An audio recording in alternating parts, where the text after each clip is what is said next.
Hey, good evening, everybody. Welcome to tonight's episode of the Go the Distance podcast, where we have real, raw conversation about real, raw life issues. And we go the distance.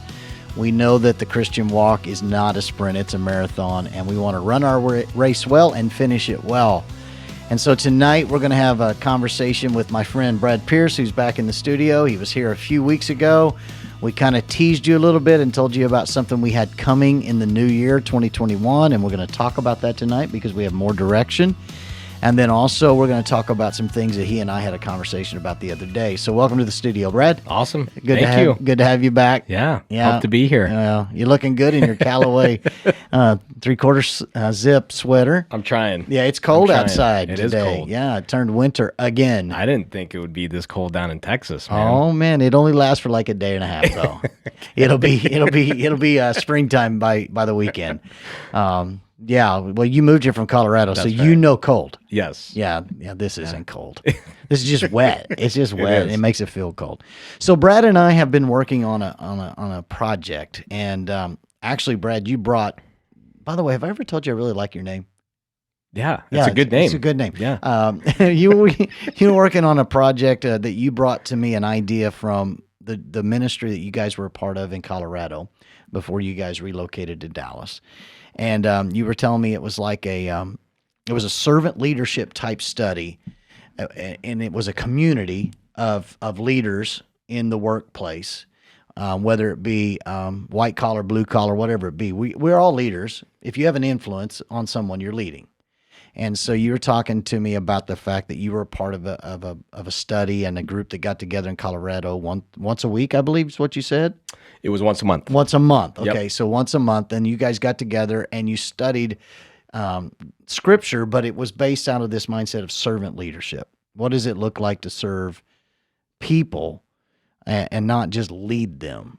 And boy, if there was ever a time in our nation, we need that. And so basing it out of the life of Jesus, looking at how Jesus led. And so we had that conversation, and you asked me if I would thought about doing that here at Rock Creek or ever considering doing that. And I love the idea. And we also talked about the fact that to do that, most likely it would have to be early in the morning as men and women were headed to work. And so we've been kicking tires on it. We've been working on it. And we've been letting it kind of incubate in the incubator and stew in the crock pot. And we finally have some direction and some thoughts. So starting in 2021, we're going to do the first and third Wednesday mornings of the month in February. February 3rd will be our first meeting. February 3rd, right here at the Rock Creek building. And it'll be at 6:30 a.m. and we'll be done at 7:30 a.m. Now, that means we're done. That doesn't mean that you have to leave, but if you got to get to work, you got to get to work. So we're going to go from 6:30 to 7:30. You get there at 6:30, we'll have some coffee, maybe a little something for breakfast, and then by 6:45 we're going to dive right into our study. And we're going to pray together, and then we're going to go out into the workplaces and live out what we've studied as we lead in the servant leadership of Christ and his example. So we're going to look at all kinds of servant leadership, but we're going to use Jesus as our launching pad, as he was the ultimate leader who led with a basin of water and a towel. And that's so we're going to call it the table. And so the study's going to be called the table, the group's going to be called the table, and we're going to approach it from the table, the upper room, the table that was there at the upper room and all the dynamic of that, and then just launch into that from there. And so super excited. If you are interested, this is for men and women. This isn't gender-based. This isn't a men's ministry thing. It isn't a women's ministry thing. It's a servant leader thing. And if you are interested or you're available and you're able to come, and listen, if you come the first Wednesday of the month, but you can't come the third, that's fine. If you can come the third, but you can't come the first, that's fine. And we may adjust and go to once a month. We may adjust and go to 3 times a month. I don't know. We'll just see what God does. We may start with 5, and we may end up with 5,000. Who knows? That's God's business. We're just going to keep showing up on the first and third Wednesdays of the month, starting February 2021. February 3rd, 6:30 a.m. in the Rock Creek building, and we'll get right into it. I'm super excited about it. Yeah, I'm pumped. Thanks for bringing the idea to us. Yeah, I'm ready to go. Yeah, it's a great idea, and it's so needed in our world for men and women to lead with the heart of a servant, not the heart of a dictator. or the heart That's of right. of this boss mentality or being in charge. Jesus said, "I have come to serve, not to be served." And he was the greatest leader the world has ever known. So we're going to do that. So the other day, you and I are having lunch and we're talking about this and we're trying to get some finality to it because we were like, okay, we're coming on the end of 2020. We got to make a decision because we teased this thing. And so we were working on that and just kicking some thoughts around. And we started talking about my message that was coming that Sunday, which was on the topic of peace. And that when you have peace with God, you have the peace of God. And I made a comment that, you know, the world can't give you the peace of God, so they can't take that away from you. No matter what's going on in the world, you can't lose the peace of God when you have peace with God. And you started talking about some things and some things you've experienced and some things, and you used this word chasing. And I said, man, that would make a great podcast. And so here we are recording it. Talk to me a little bit about what we were talking about that day. Yeah, I mean, we were just really kind of just talking about my experience, multiple experiences, right? I mean, I think, all of us at some point probably go through seasons where it's just like, man, I'm chasing something, but I don't know what it is. And in my case, I was really chasing what I thought was going to fulfill me and make me happy and all those types of things. And it was chasing making more money. Mm. And I was in a season, I would say it was probably about, it was probably about 4 or 5 years ago, but it started about 10 years ago in my career. And so I kind of, grew up in an environment, grew up in a family where entrepreneurs, really driven, really goal oriented, that whole thing, really saw a lot of kind of achievement and those types of things, which isn't bad. No. Right. But you have to have, I think, the right heart in that to be able to move mountains, if you will. Well, I got caught up in a scenario where I was just really focused on wanting to make more money to provide for my family and to live and do all these great things. Right. And so probably at 4 or 5 years ago, I was caught in a career where I had to make some decisions and changes and those types of things. And, I chose an industry where I thought it was going to really reap a lot of rewards. Well, in my mind, I'm thinking to myself, hey, I can get these jobs. I can go out and make a lot of money, that whole thing. Well, I got the jobs that I wanted. And what was interesting is that as I was running and setting goals and achieving, I was making more money, which is great, right? Mm-hmm. But what I found is there was just an emptiness in this. It was an emptiness in my pursuit of making more money, providing for my family, which is, there's nothing wrong with that, right? But as I was making more money, the fulfillment and joy in my life just started doing this. Mm. And it finally got to a point where I was just absolutely miserable. And it was clearly a situation where I was just chasing the wrong thing, right? And through, a handful of scenarios and whatnot, I, got caught in a spot where just a lot of things happen, in, personal life and in career. And it finally got to a point where, I just literally just broke down because I was working so hard, trying to grab everything so hard to make it happen, to make all this, money, if you will. And it wasn't like crazy amount of money, but it was for me. I was making a little bit more money every year. Mm-hmm. Well, ultimately, in that breakdown moment, I just remember God saying, "Hey, Brad," he said, "You are not the provider. I'm the provider." Nice. And it was just clear as day that God was speaking to me about that and really saying, you need to learn how to chase me, not chase money, or chase these other things that you think you're going to be fulfilled by. Yeah. So that I've said this 100 times in sermons is this, there's a thought out there that all the church wants is people's money, or that all that God wants is my money. And you're really selling God short when you say that. God doesn't want your money. He wants much more than your money. He wants your heart. Because if he has your heart and he has your life, then he has whatever he's blessed you with. And there's an old saying that we're blessed to bless. And we get caught up in this American consumer consumerism culture that we're blessed. God's blessing us so that we in turn can have the bigger, better thing. And we think the bigger, better thing is where life is going to be found, and the abundant life that he talks about in John 10:10, that he's come to give us life and to give it to us in abundance. We read that and we think, oh, that means that next big thing. That's not what Jesus is talking about. The presence of God, the peace of God, the fact that you can rest at night, pilling your head, knowing that while the world's going crazy, you're not. That's the abundant life. That's the abundant life of leaving a legacy for your kids and straight wheel tracks for them to follow. And so what I see is this. I see a lot of people that are down and out that need help from the Lord. They need Jesus to really move in their life. But I also see a lot of people who are up and out, who are empty and void of what they really long for, and that is the God-sized hole in their heart to be filled with him. And Absolutely. so you're chasing this stuff, and it's not wrong to be successful. I don't think you believe that. I don't think, I don't think we want to project that to the listener or the watcher that somehow, some way we're saying, don't go after what God has given you to do. I think probably one of the things that is an advantageous thing for me in what God has allowed us to be a part of here at Rock Creek is the drive that I have. Yep.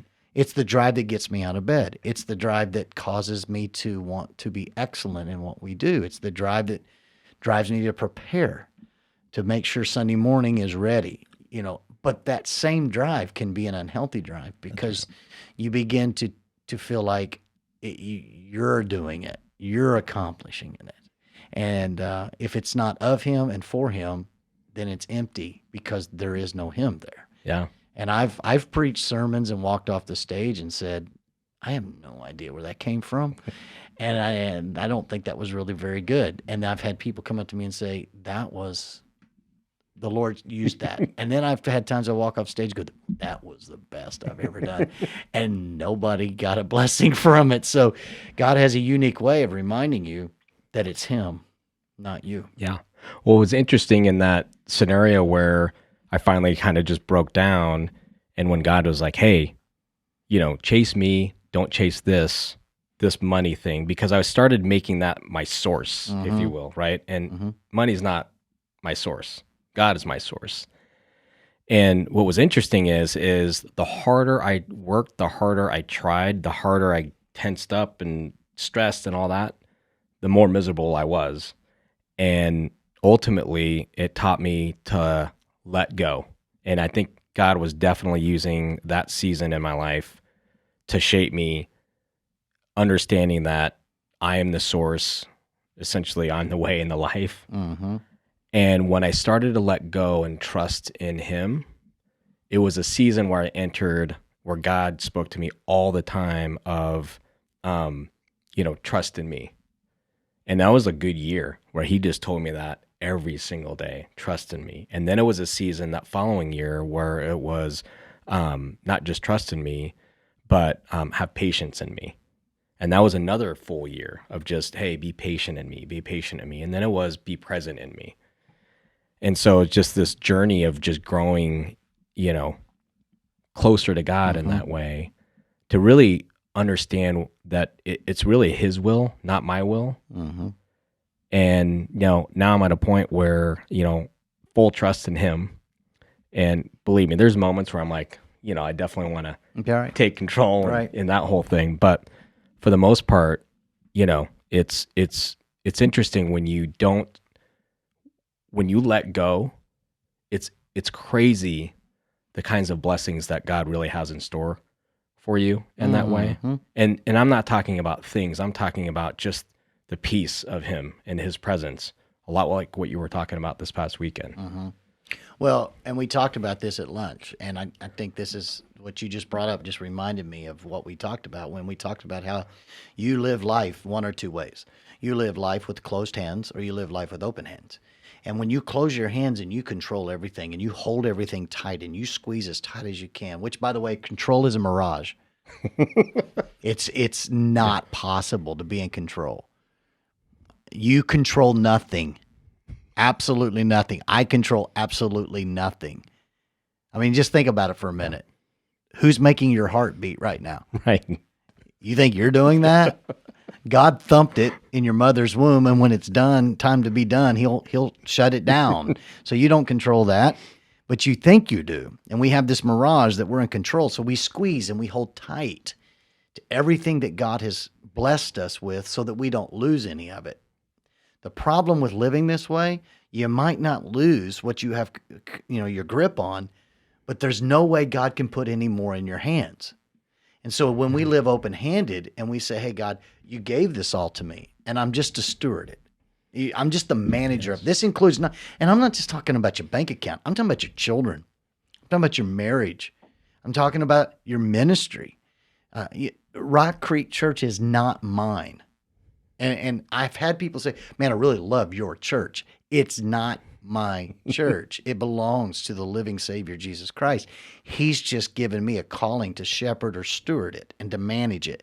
And so if I hold the church like this is mine, and nothing happens here unless it's me, which I struggle with that because I'm a control freak. Yeah. And there's people say, there ain't nothing goes on with that church he doesn't know. Sometimes I think that's a good thing, and sometimes I think that's a not so good thing. But when you live it with open hands, now God can put more in your hands. He can put more responsibility, more blessings, more peace. He can give you more calm and tranquility when you live open-handedly. And I've watched people who struggle so much with anxiety, worry, and they're people who can't open their hands and let go, and for the sake of the old cliche, let go and let God. But that's exactly what it is. It's letting go and letting God. And that chasing thing really correlates to the control thing. It does. At the end of the day, we control nothing. And Jesus in the Sermon on the Mount, Matthew 6, Jesus said, where your treasure is, there your heart will be also. So what he's saying right there is your heart, the seat of your emotions, is going to be tethered to that which you treasure. He didn't say where your heart is, there your treasure will be. He says where your treasure is, there your heart will be. So our heart emotionally, we're going to be emotionally tethered to that which we make the most important thing in our life. Now, with that being said, I think what's happened in 2020 is everything got totally chaotic in everybody's life. Everybody's life was turned completely upside down on its head. And we didn't know what to do. Yeah. We didn't know what I was thinking the other day. I was thinking drive-in movies could make a comeback because those are the only movies you could go to during COVID in your own car. Drive-in theaters could make a comeback. But when we got turned upside down, while it was just absolute chaos for a lot of people, I've also heard from people, it was chaotic, but it was so nice. For the first time in a long time, we slowed down. We would have never pushed pause in our life if God hadn't have pushed pause on our life.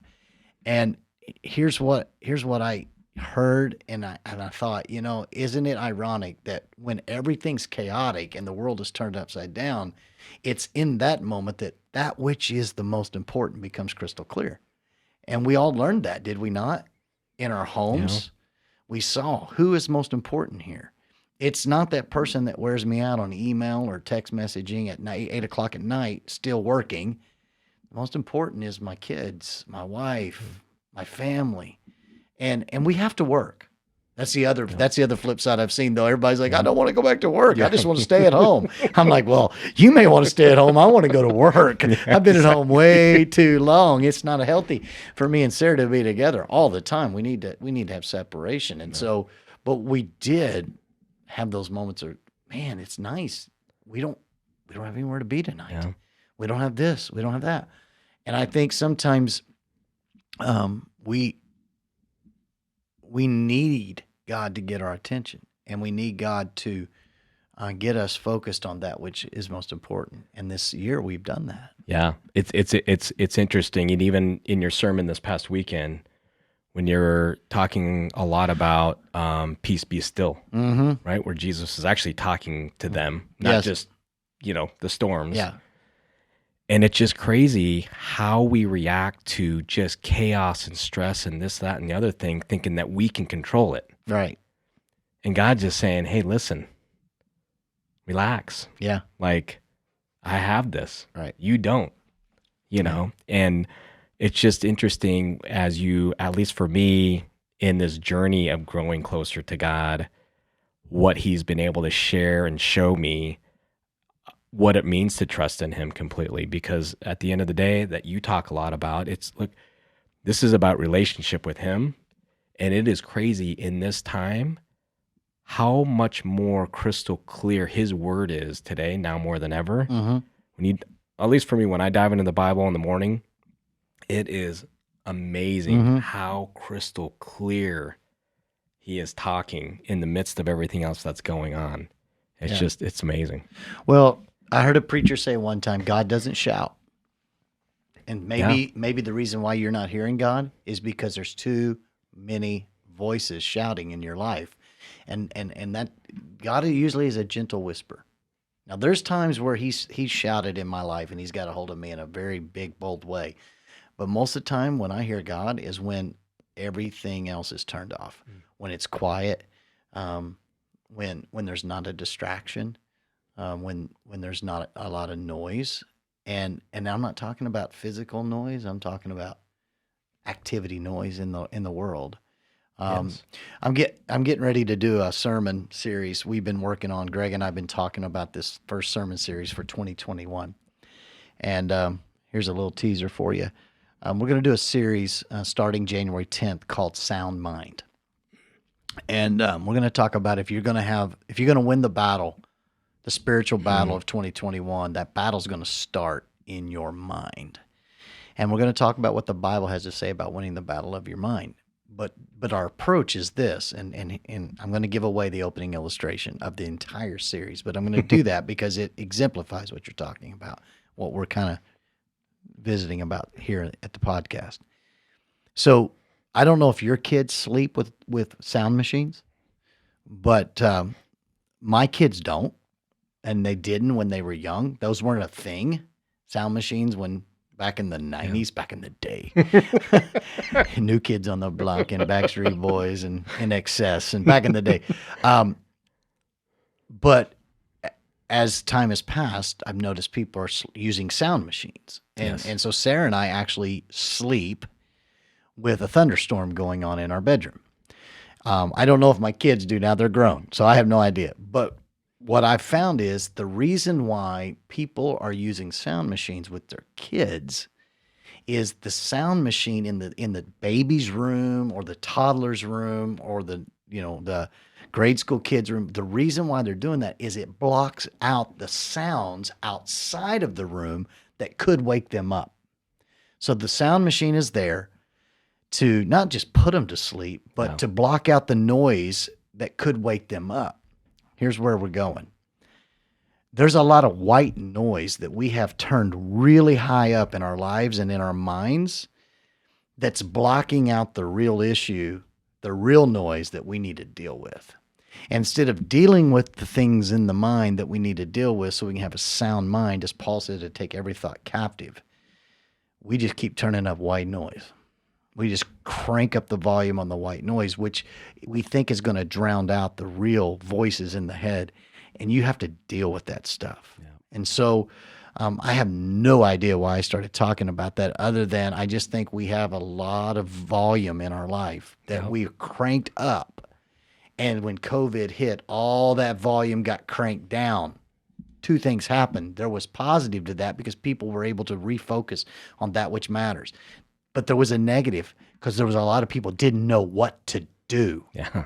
And so they ran to things to numb it. They ran to things to try to remove it. Instead of dealing with it, the white noise got turned down. Yeah. And all of a sudden it's like they were freaking out. Yeah. And that's why you've seen lots of mental issues come with this pandemic. You've seen the suicide rate has increased. You've seen, obviously, I mean, for me, food, and then I've just seen so many numbing agents that people have dove into. And so, There's a lot of things in life that the enemy uses to keep us in places of noise, Yep. so that we don't deal with the right things in our mind, and we don't hear the right voice. Yeah. Because God is not going to shout. He is a gentleman, and he is not going to come into your world, and he's not going to be rude. He's going to speak most of the time in a still small voice. And people are like, I never hear from God, and I read the Bible and I don't see nothing. Well, because you have so much noise in your mind and in your life. And so when you chase the wrong things, it's noise. Absolutely. And at the end of the day, you might get the newer, bigger, better thing, but that only lasts for a season, because there's always a newer, bigger, better thing that's coming. Yeah. But the best thing never changes. Jesus says, I am the same yesterday, today, and forever. God never changes. Yep. And so that is the thing. He is the thing to chase. He's chasing us, Yes. so why don't we chase him? So pretty cool conversation that we had, and I was like, man, people need to hear that. There's nothing wrong with being successful, right? Yep. There's nothing wrong with being blessed, but we're blessed to bless. Yeah, it's amazing to your point. You know, the harder you chase after the wrong thing, the louder it gets. And I think that's where people, you know, really start to get lost in the fray. At least I know I did. And it's ironic, and even in that season, there's a lot of correlation to what's going on in the world today, to your point, with all the noise that's going on. And it just, you know, you can either make a choice to stop and really listen to the Lord, or you can chase as hard as you can, but it's not going to get you anywhere faster, you know? So I think it's just more of a stop and just be still, essentially. Yeah. Peace. Yep. Be still. Yep. And especially going into the new year, Yeah. you know. Yeah. Jesus was talking to the waves in the storm that night, but I think he was talking about the disciples too. Yeah. He was telling them, guys, peace. Absolutely. Be still. Calm. Be calm. I'm here. You know, and they're panicking because they can't control the situation. And Jesus, who is in control, he's asleep in the storm. And listen, I'd rather be in a boat with Jesus asleep in a storm than to be in a boat in a storm where Jesus is nowhere around. So at least he was there, right? Yep. You know, and all he had to do was say the word. Yep. And so he can be trusted. He's faithful and he's true. Yep. And if I could ask for anything from God, it would be, give me the ability to trust in you more, and not trust in me and trust in my abilities, but to trust in you more. Brad, thanks for coming in. Yeah. Always enjoy visiting with you, man. Thank you very much, man. It's always good, you know, and it just seems like when we visit, something comes out of it. It's like, man, we need to go talk about that. I need to have you back in here because I need you to tell your story. Okay. I know you've got to tell your story. This man's story is amazing, and you're a story of God's grace, and that's what's cool. Guys, thanks for joining us tonight on the Go the Distance podcast. Don't forget, the table starts February 3rd, 6:30 a.m., Wednesday morning in the building at Rock Creek in the lobby. And then we'll be the first and third Wednesday, and we'll see how that goes. It's going to be great. Servant Leadership Bible Study. It's for anybody. It's a co-ed Bible study. If you're a leader, if you're an influencer, get there, and we'll keep you for an hour or less. All right? God bless you guys. We'll see you next week on the Go the Distance podcast. Have a great week, and Merry Christmas.